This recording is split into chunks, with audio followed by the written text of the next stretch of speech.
నమస్తే రమగారు. నమస్తే జయ. రమగారు, వరలక్ష్మి వ్రతం శ్రావణ శుక్రవారం, రెండో శుక్రవారం మనం వరలక్ష్మి వ్రతం చేసుకుంటాము. ఈ వ్రతం యొక్క విశిష్టత, పూజా విధానం చాలా సింపుల్, మంచి ఫలితాలనిచ్చే పూజ. ఈ నభోమాసం అంటారు. ఇప్పుడు ఇదేమిటి, వర్షాకాలం కదా. అవును. వర్ష ఋతువులో చేసేటువంటి పూజలు చాలా ఫలిస్తాయని చెప్తారు. అందుకని లక్ష్మీ పూజల్ని సరిగ్గా ఈ నెలలో కుదిర్చారు. పైగా ఇంకోటి ఏంటంటే, ఇది శ్రవణ మాసం అంటే శ్రవణ నక్షత్రానికి సంబంధించిన మాసం. ఇప్పుడు లక్ష్మీదేవిని పూజిస్తే విష్ణు ప్రసన్నం కూడా లభిస్తుందని, విష్ణుమూర్తిని పూజిస్తే ఈ నెలలో లక్ష్మీ ప్రసన్నత లభిస్తుందని చెప్తారు. ఓకే. శ్రవణ నక్షత్రం వెంకటేశ్వర స్వామి వారి జన్మ నక్షత్రం. మనకి కథలు చెప్పుకుంటాం కదా పురాణాల ప్రకారం. అయితే ప్రతి సంవత్సరం వస్తుంది. ఏటా వరలక్ష్మి వ్రతం పేరుతోటి, శ్రావణ మాసం పేరుతోటి ఎంత మార్కెట్ జరుగుతుందో. అవును. బంగారాలు కానీ, బట్టలు కానీ, పువ్వులు కానీ, పూజా సామాగ్రి కానీ, ఇళ్ళు క్లీన్ చేసేవాళ్ళు, బాగు చేసేవాళ్ళు, సహాయం చేసేవాళ్ళు కానీ అనకూడదు, కానీ పురోహితులు కానీ అందరికీ బ్రహ్మాండమైన మార్కెట్లు. కొబ్బరికాయల వాళ్ళు, అరటిపళ్ళ వాళ్ళు కూడా సంపాదించుకునే నెల ఇది. ఇక్కడ మొదలు జనవరి తర్వాత మళ్ళీ ఆ జోరు ఇప్పటిదాకా లేదు. అవునండి. శ్రావణం, భాద్రపదం మళ్ళీ కొంచెం సగం రోజులు జోరుగా ఉంటుంది. ఆశ్వీజ, కార్తీకాలు ఇంకా చెప్పక్కర్లేదు. కాకపోతే ఎక్కువగా స్త్రీలు బంగారము, బట్టలు కొనుక్కునేది ఈ శ్రావణ మాసం. సాధారణంగా బంగారం అంటే లక్ష్మీప్రదమని, లక్ష్మీదేవి అవతారమని, లక్ష్మీ సాన్నిధ్యం ఉంటుందని ఓ చిన్న రూపైనా కొనుక్కుని, చిట్టిది అదైనా కొనుక్కుంటారు. బంగారం కొనుక్కునేందుకు ఇదొక బహానా కింద ఉంటుందనుకో, బంగారం కొనుక్కోవాలి అని. లేకపోతే బంగారం అమరదు. బంగారం మనకి బతుకునిచ్చేది కదా, ఎప్పుడైనా బంగారం ఉంటే సేఫ్ సైడ్. అందుకని ఇలా చేసుకుంటాం. అయితే ఈ వరలక్ష్మి వ్రతానికి కలశం పెట్టుకుని అమ్మవారిని ఆవాహన చేసి పూజించే విధానం ఒకటి. ప్రతిమని చేసి ప్రతిమా పూజ చేయటం ఒక విధానం. కలశము, ప్రతిమ లేకుండా బంగారం కొని కొత్త బంగారాన్ని పూజించేది ఇంకొకటి. ఈ శక్తియుక్తులు లేని వాళ్ళు, అలవాటు లేని వాళ్ళు ఇంట్లో ఉన్న బంగారంతో ఒట్టి బంగారాన్నే, లక్ష్మీ రూపు కూడా ఉండవలసిన అవసరం లేదు. దానికైనా ఆ బంగారపు వస్తువునైనా పెట్టి పూజించుకోవటం ఒక విధానం. ఎవరెవరి పంధాన్ ప్రకారం, ఆసక్తి అవకాశాల ప్రకారం ఈ నాలుగిట్లలో ఏదో ఒక పద్ధతిని చేసుకోవచ్చు. సువాసిని పూజ కూడా ఒకటి చాలా మంచి ఫలితాన్ని ఇస్తుందంటారు. మన వైపు కొంచెం తక్కువ చేస్తాం. శ్రావణంలో సువాసిని పూజ ఆశ్వీజంలో చేస్తాం, లలితా త్రిపుర సుందరిగా భావించి. ఇప్పుడు ఇక్కడ ఏంటంటే, మనం విరివిగా ఈ నెలంతా కూడా వాయినాలు ఇవ్వటం, తాంబూలాలు ఇచ్చుకోవటం, పళ్ళు పువ్వులు ఇవ్వడం, తర్వాత ఏదైనా వస్తువులు కొని, కుంకుమభరణలని, ఏదైనా అలంకరణ సామాగ్రి అని ఏదో ఒకటి తాంబూలంలో పెట్టి ఇవ్వడం, చీరలు, రవికల గుడ్డలు అలాంటివి ఇవ్వటం, కొబ్బరికాయలు లాంటి విశేషమైన ఫలదానాలు అద్భుతమైన ఫలితాన్ని ఇస్తాయి. ఈ నెలలో ఎవరికి ఇచ్చినా అది లక్ష్మీదేవికి ఇచ్చినట్టే. ఓకే. ఆమె ప్రసన్నంగా ఉంటుంది కాబట్టి వీటిలో ఏది కుదిరితే అది చేసుకోవచ్చు. బహుశా స్నేహ సంబంధాలు పెంచుకోవటానికి ఇది ఒక మార్గం కదా రమగారు. పబ్లిక్ రిలేషన్స్ అంతే పెంచుకునేందుకు ఇది ఒక మంచి మార్గం. ఎవరింటికైనా వెళ్ళి చుట్టుపక్కల 4 ఇళ్ళకి వెళ్ళి పేరెంట్ అని పిలవటం, అమ్మవారిని చూసి తాంబూలాలు తీసుకుందరు కానీ రండి అని. అమ్మవారిని చూస్తారు, తాంబూలాలు తీసుకుంటారు. వీళ్ళంతా కలిసి ఒక ఇంటికి వెళ్తాం. వానాకాలం చీరలు తడిసిపోతుంటాయి, మధ్య మధ్యలో అలాగే గొడుగులు వేసుకుని, కార్లు వేసుకుని ఎలాగోకలాగా వెళ్ళి ఈ పేరెంటం చేసుకోవటం, లక్ష్మీదేవులుగా భావించి ముత్తైదుల్ని మన ఇంటికి పిలుచుకోవటం, లేదా మనమే తాంబూలాలు మోసుకెళ్ళి వాళ్ళ ఇంట్లో ఇచ్చి రావటం, ఏదైనా చేసుకోవచ్చు. ఇది ఒక సోషల్ స్టేటస్ని చూపించేందుకు ఉపయోగపడుతుంది, కానీ పబ్లిక్ రిలేషన్స్ పెంచుకోవడానికి కూడా చాలా ఉపయోగపడుతుంది. అలవాటు ఉన్నా లేకపోయినా లక్ష్మీ పూజ లక్షణంగా చేసుకోవచ్చు. సాధారణంగా పౌర్ణమికి ముందు వచ్చే వారాన్ని మనం వరలక్ష్మి వ్రతంగా చేసుకుంటాం. ఈ సంవత్సరం మొదటి రోజే పాడ్యమి నాడే శుక్రవారం వచ్చేసింది. పౌర్ణమి ముందు రోజు అంటే మనం ఈ తర్వాత ఈ 2వ వారాన్ని చేసుకోలేకపోతాం, 3వ వారం కదా అనుకుంటారు కొంతమంది. 3వ వారం సరిగ్గా పౌర్ణమి నాడు వచ్చింది. శ్రావణ పౌర్ణమి మనము జంధ్యాల పౌర్ణమిగా, రాఖీ పౌర్ణమిగా భావిస్తాం. అవును. మనం పూజ చేసుకుంటాం, అందరికీ రాఖీలు కట్టుకుంటాం, అదొక సోషల్ రిలేషన్స్ అంతే. కాబట్టి 2వ వారాన్ని మనం వరలక్ష్మి వ్రతంగా చేసుకోవచ్చు. మనకు 2వ వారం కుదరదు, ఏమైనా ఇబ్బందులు వస్తాయి, పిల్లలకి ఇబ్బందులు, ప్రయాణాలు సాగదు, ఏదో సమస్యలు ఉంటే 1వ వారం లేదా 4వ వారం అయినా చేసుకోవచ్చు. సాధారణంగా 3వ వారం మురికి వారం అని, 3వ వారం సాధారణంగా వరలక్ష్మి వ్రతం పెట్టుకోరు. ఏది కుదరలేదనుకోండి, ఏం చేస్తాం? ఏం చేస్తాం, 3వ వారం అయినా పెట్టుకుంటాం, 5వ వారం అయినా పెట్టుకుంటాం. ఈ సంవత్సరం 5 వారాలు వచ్చినాయి కాబట్టి ఏ వారం కుదిరితే ఆ వారం ఈ వరలక్ష్మి అమ్మవారి నోమును నోచుకోవచ్చు. దీనికి పెద్ద విశేషమైన పూజా విధానం ఏమీ లేదు.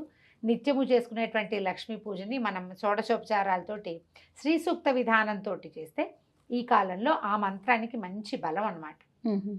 కలిసి ఉండి అవకాశం ఉంటే పెట్టుకోండి, లేకపోతే చక్కగా శ్రీ సూక్తంతో ఒక్కొక్కటి చదువుకోవటము, అమ్మవారికి కుంకుమ సమర్పించడం, పసుపు సమర్పించడం, అలంకరణ చక్కగా పువ్వులు, మంచిగా గాజులు, పువ్వులు గాజులు. మనం ఎవరికైనా వాయనం తాంబూలాలు ఇచ్చేటప్పుడు కూడా పళ్ళు, పువ్వులు, పసుపు, కుంకుమ, గాజులు, తర్వాత రవికల బట్టలు, చీరలు, అట్లా ఏమైనా మన అవకాశాన్ని బట్టి శక్తి మేరకు ఇచ్చుకోవచ్చు. గాజులు కూడా ఇస్తాం లక్ష్మీదేవి కోసం. అమ్మవారిని చక్కగా అలంకారం చేసుకోవటం, స్థిమితంగా కూర్చుని ఏమైనా పదార్థాలు వండుకొని 5 పదార్థాలు, 3 నుంచి నియమం. ఒకటైతే మరి ఒంటరిగా ఉంటుందని అనిపిస్తుంది, ఏమీ కుదరకపోతే శుక్రవారం చేసుకుంటాం. వరలక్ష్మి వ్రతానికి మాత్రం ఓ 3 పదార్థాలు సులువుగా చూడండి. అన్నం వండుకుంటామా, పాయసము, పులిహోర, దత్తోజనము అన్నంతో చేసేయచ్చు.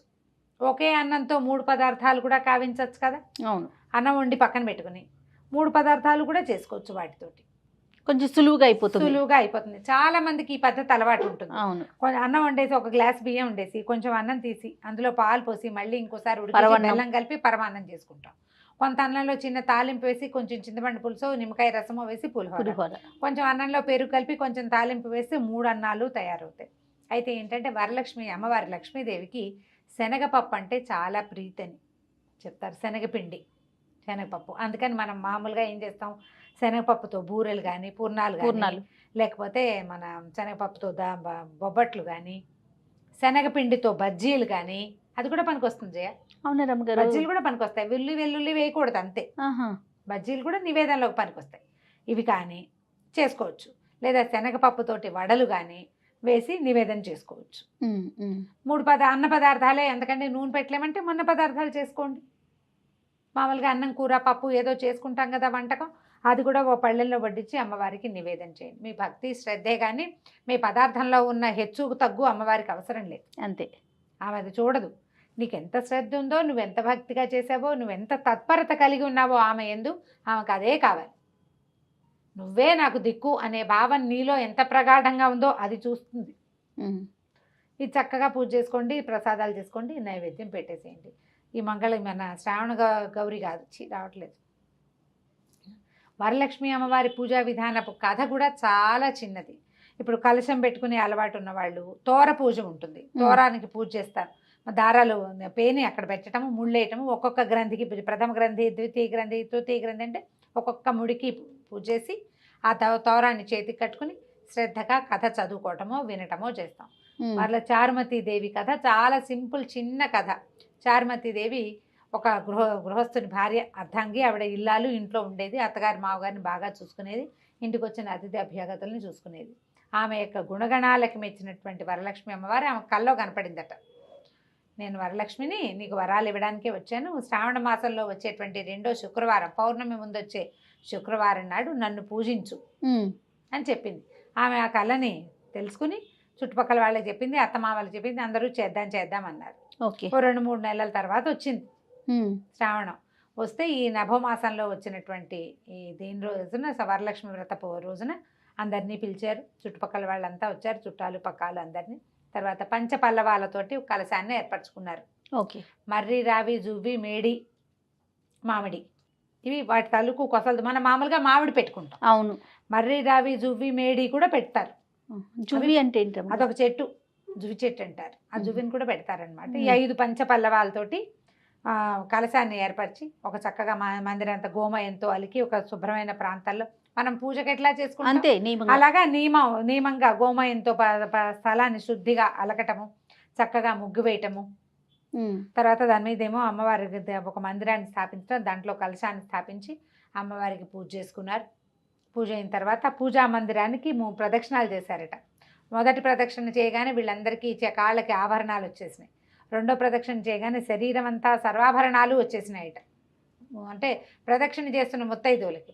3వ ప్రదక్షిణకి వాళ్ళ ఇంటి నుంచి అందరికీ బళ్ళు వచ్చినాయి అంటే సాధారణ కుటుంబీకులకు కూడా ఇల్లు కూడా ధనధాన్య సమృద్ధితోటి నిండిపోయింది. అదే చెప్తారు కథలో. వచ్చిన వాళ్ళందరూ ముత్తైదులు మా చారుమతి దేవి భాగ్యమే భాగ్యం, ఎంత గొప్పగా ఈవిడికి వరలక్ష్మీదేవి కల్లో కనపడింది అని అనుకుని ఆమె వల్ల మనకు కూడా సౌభాగ్యం లభించిందని అందరూ ఎవరిళ్ళకి వాళ్ళకు వెళ్ళారు. ఆ సంవత్సరం నుంచి వీళ్ళంతా ప్రతి సంవత్సరము వరలక్ష్మి వ్రతాన్ని ఆచరిస్తున్నారు. కుండినం అనే నగరంలో జరిగింది ఈ కథ అని చెప్తారు. అంతే కథ. ఆ కథ చదువుకోవడం పూజే ప్రధానమైంది. కథ చదువుకోవటం, తోరం కట్టుకుని చేతిలో అక్షతలు పట్టుకున్నాం కదా, పట్టుకున్న అక్షతలు అమ్మవారి మీద కొన్ని వేయటం, కొన్ని మన మీద, తర్వాత పిల్లలు జల్లలు పెద్దవాళ్ళు చిన్నవాళ్ళు అందరి మీద వేయటం. అక్షంతలు ఎట్ట పెట్టుకుంటారు మామూలుగా ఎక్కడికైనా బయటకు వెళ్ళేటప్పుడు ఆ 2 అక్షంతలు తల మీద వేసుకుంటే ముఖ్యమైన పనులు అవ్వవు అని అనుమానం వచ్చినప్పుడు కథాక్షింతలు దాచిపెట్టుకోవటం కూడా ఒక పద్ధతి ఉంటుంది.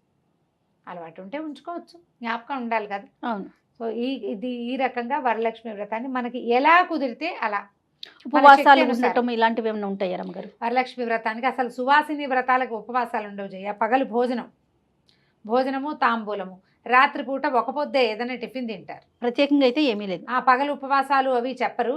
ఈ వ్రతాలకి లేవు. అవి కొన్ని ప్రత్యేకమైన వ్రతాల్లో చెప్తారు, పూజ అయ్యేదాకా తినకూడదు అవి ఉంటాయి. దీనికి ఆ నియమం ఏమీ చెప్పరు. అంతే రమ్మగారు. అంతే సింపుల్ పూజ. మీ శక్తియుక్తులను బట్టి, మన ఓపికను బట్టి, అవకాశాన్ని బట్టి సావకాశంగా చేసుకోండి. భయపడద్దు, అనవసరంగా కంగారు పడద్దు. రైట్ అండి. నమస్తే. నమస్తే.